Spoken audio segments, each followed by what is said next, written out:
आइए।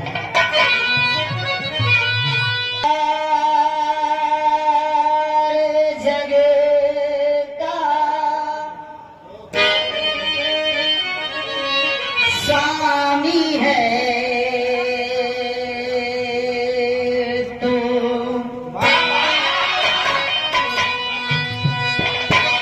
तू ही सबका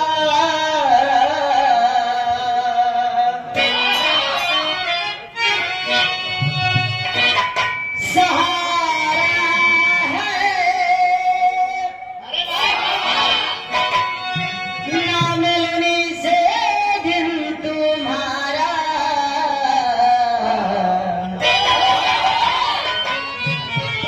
पहला कर मैं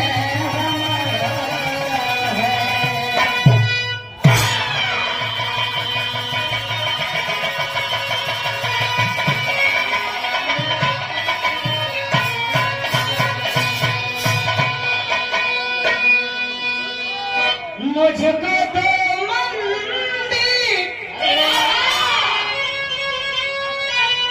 और मस्जिद नाही गिरजा घर मिले।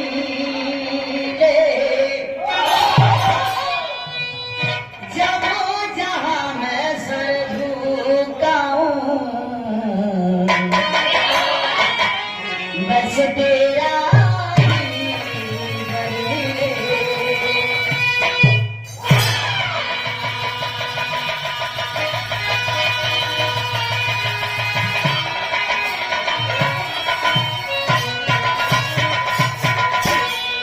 रोज रोज माई हमारा सजवा पे आवेलू सुर के सजावा हमारा गीत के गवावेलू।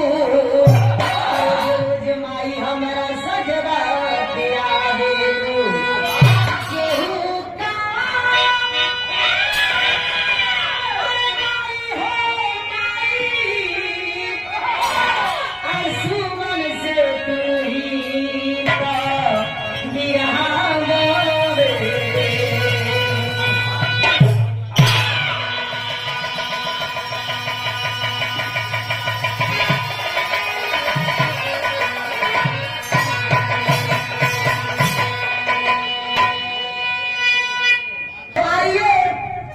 उस दरबार में चलते हैं जो हमारी माँ है, आपकी माँ है, इस दुनिया संसार की जगत जननी माँ है। आइए।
बिटिया पहुंच के दोनों हाथ जोड़ के माता रानी से बहुत ही किए माई रोज का मारल हो बताई आगे गवावे के होई बहुत तरीका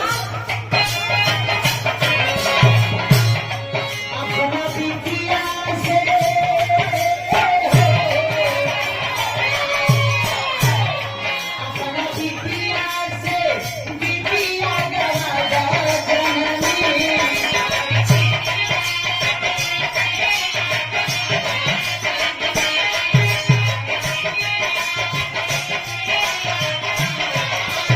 अपना बिटिया से बिटिया गवा जननी ये सब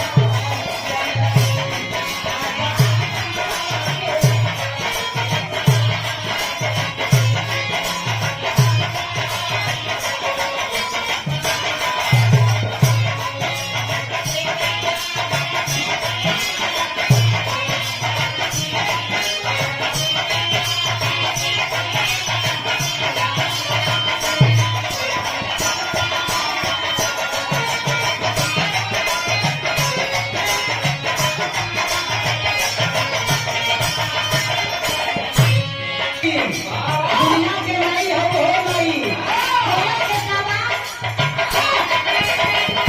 ममता दुलार नहीं तुम्हारा से कोई की ममता दुलार नहीं तुम्हारा से कोई की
भगवान